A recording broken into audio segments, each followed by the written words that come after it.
Prelims 2026 has been going on, and we are with the solutions of the GS paper. I'm Subhash Singh Thakur, faculty of the geography at the Indore IES, and we have to look for this session. किस तरह से question पूछे गए हैं, क्या उसके answers हो सकते हैं. And for me, as a faculty of geography, I can easily say that there are no such surprises this year. So starting with the question number 21, I think it is from the set A. The first question has been blended with the current affairs, that is Tungarahua volcano, which was declared a global geopark by UNESCO in 2025, is situated in which one among the following countries?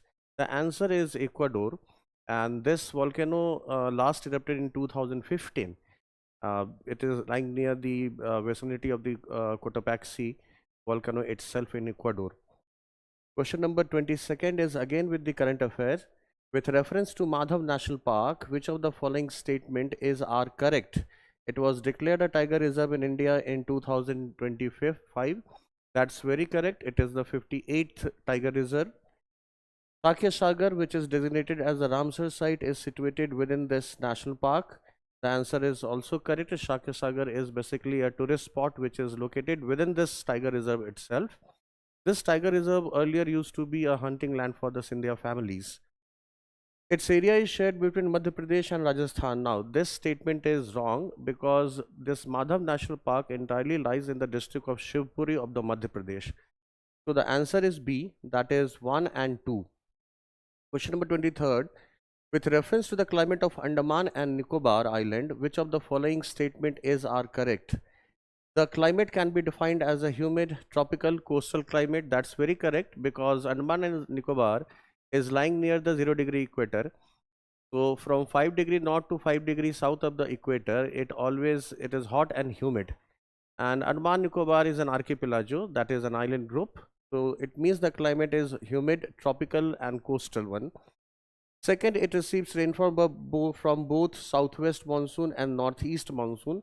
This statement is also correct because this island receives the monsoon from both the sides.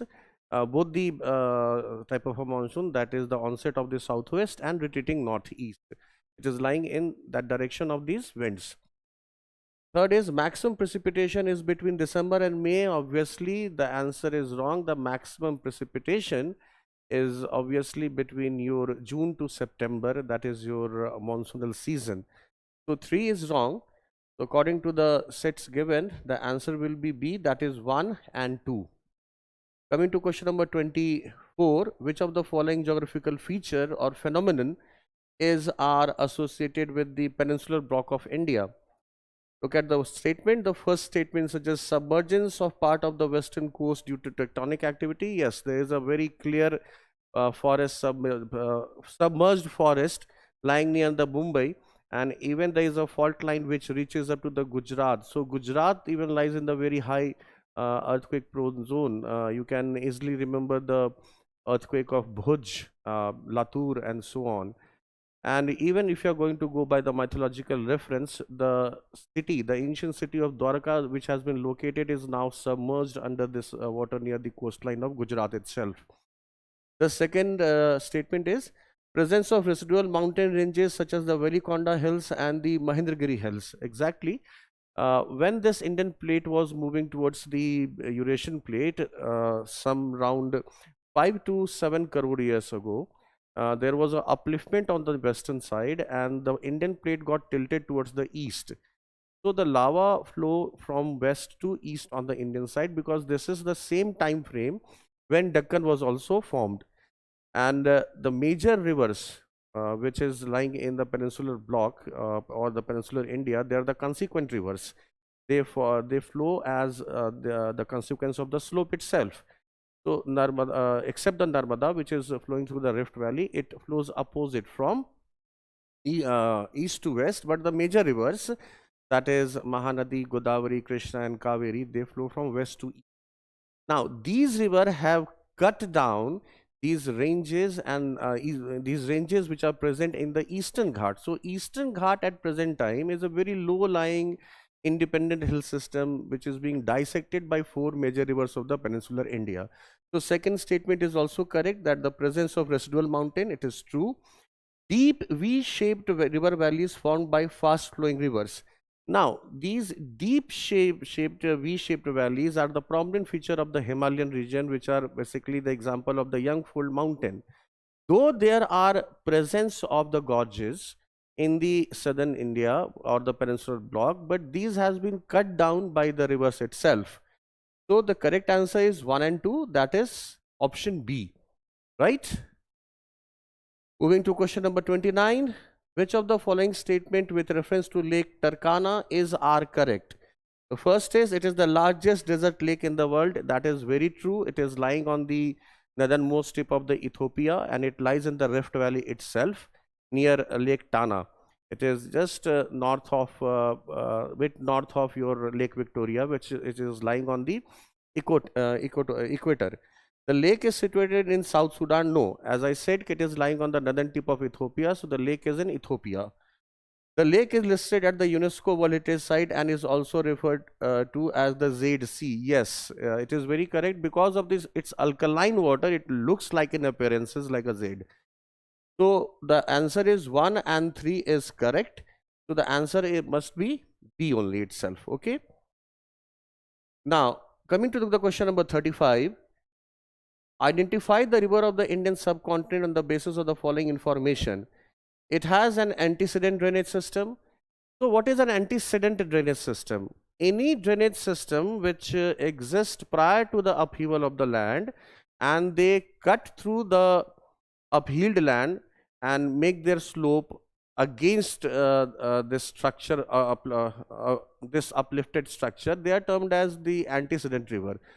So most of the rivers of the Himalayan region, that is Ganga, Brahmaputra, Teesta, Yamuna, Indus, Satluj, they all are the antecedent river.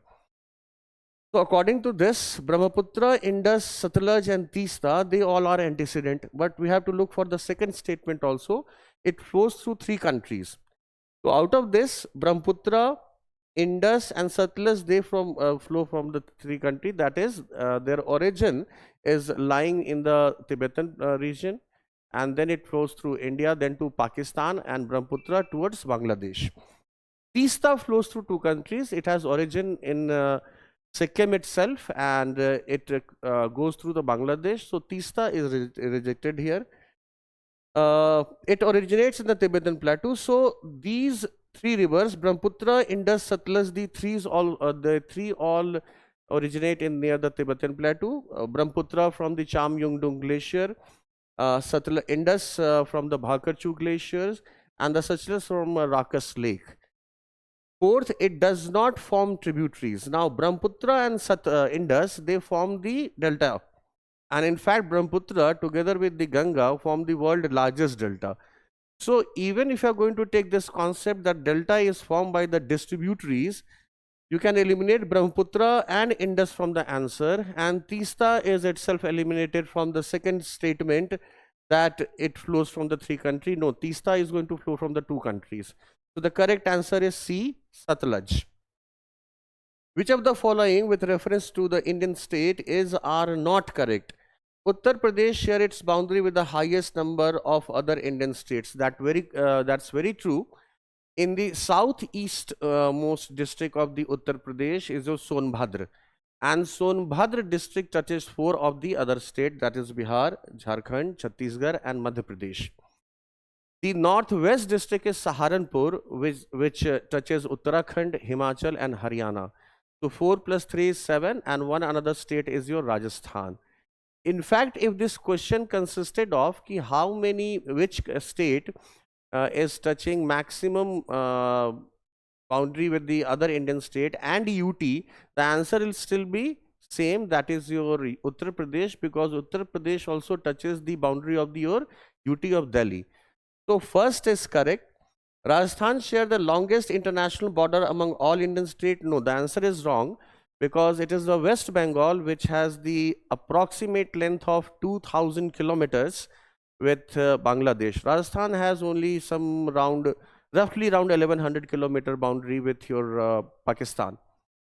Sikkim is the only state that shares its boundary with just one other Indian state. No, this statement is also incorrect because it is the state of Meghalaya also, which touches the only state of Assam, and Sikkim touches the only state of West Bengal. So there are two such state which touches the one state in the national boundaries. So 2 and 3 are incorrect. So by following the code, the answer will be C, that is 2 and 3.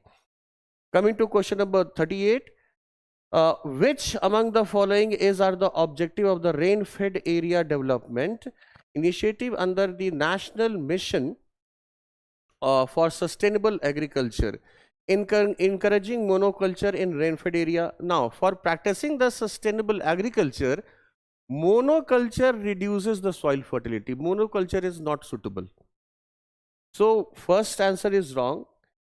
First one is incorrect. The second is increasing rice cultivation in irrigated region. Now, rain-fed areas, if you are going to go for the rice cultivation, approximately production of 1 kg of a rice requires 4,000 liters of water.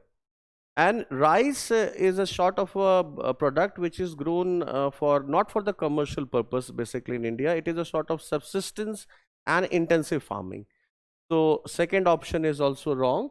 Enhancing productivity and minimizing climate risk through integrated farming system, that is IFS. This statement is correct. Integrated farming system is going to align the agriculture with your apiculture, viticulture, raising of the animals, including the fodder crop production and fishing and so on. In this way, if there is a failure of a one product or one thing in an agriculture, the other can support the farmer. So 3 is correct. So according to the code, answer will be D. Now coming to question number 40, this is related with the current affair. Ships from which of the following countries have to cross the Strait of Hormuz to reach out to the Indian Ocean? The first one is Bahrain. So obviously Bahrain is located inside your this Persian Gulf. Next one is Syria. Now Syria does not have any boundary with Persian Gulf. Syria basically touches the Mediterranean Sea. The third is Qatar. Obviously Qatar is now lying inside the Gulf, Persian Gulf, and they have to cross the Strait of Hormuz. The fourth is Egypt. Obviously Egypt is touching the Red Sea, and it is the Suez Canal crosses through the Red Sea, and Red Sea is connected with the Strait of Hormuz, Strait of Bab el-Mandeb to the Indian Ocean. So Egypt and Bahrain and Syria, they are eliminated. So ships from which of the following countries have to cross the Strait of Hormuz? The answer will be Bahrain and that Qatar. Syria and Egypt is eliminated. Answer will be 1 and 3. So according to the code, the answer is B. 86. Consider the following statement about river bridges connecting India with neighboring countries. Now this is related to the current affair. कभी कभी UPSC कुछ ऐसा question पूछती है जो आपको छोड़ देना चाहिए. So this is very difficult one because you cannot remember all the bridges and the prominent passes you can remember, the prominent bridges you can remember, but you cannot remember all the bridges which connect your international boundaries. So there are many between India and Nepal itself. So it becomes a bit difficult question. So this question आपको ये था कि आप इसे आराम से skip कर सकते थे, but we have to solve it. Maitri Setu, built over Feni River, connects Ramgarh in India and with Sabroom in Bangladesh. Now this statement is half correct and half wrong. Maitri Setu is built over Feni River. This is correct, right? But Ramgarh is in Bangladesh and Sabroom is in India. So that is the thing which makes the first statement wrong. Coming to second one, that is Jhula Ghat suspension bridge connects India with Myanmar. No, it connects India with Nepal. So second statement is also wrong. Mechi bridge and its approaches connect Pani Tanki bypass in India with Kakarvitta in Nepal. Now this is correct. So answer according to code is 3 only, that is D. Coming to last question, which is specifically from the geographic section. Which of the following countries are a member of the European Union? So obviously European Union and NATO, these two were in the, presently they were in news, because most of the member of the NATO and EU has rejected this idea of war which was waged by Israel and specifically USA on Iran. So they were against the stand of USA. So this is related to the current affair. Switzerland is not the member of EU. That is the first thing. So Switzerland is eliminated. Poland and Germany is and Belarus obviously was earlier the member. It got separated from erstwhile USSR itself. So Belarus, in fact, is a member of Commonwealth of Independent State. Its headquarter is at Minsk, which is the capital of Belarus itself. So you can say that a country which got separated from your erstwhile USSR cannot be a member of a European Union. That is a common sense thing. So first is eliminated, fourth is eliminated. The correct answer is Poland and Germany, 2 and 3. So by code, the answer is C. So this is the solution of the geography question which has been asked this year. The only surprise factor is your question number 86 from the set A, because this fact cannot be remembered. It is very difficult to connect these things. How many bridges you are going to remember? Even in current affair, if one of the bridges is going to come, you cannot go for location of all the bridges which connects nationally or internationally in India. So you could have skipped one of this question, that is question number 86. The rest question were related with the current affair, world map, related with the map of India, and again with the current affairs such as Madhav National Park, or the first question, that is question number 21, that is Tungurahua volcano, which is again related with the current affair. So this is the complete solution. If you have any more suggestions, you can send it your suggestions and come into the Ensure IS. Okay, have a good day. From my name, Subhash Thakur. Thank you.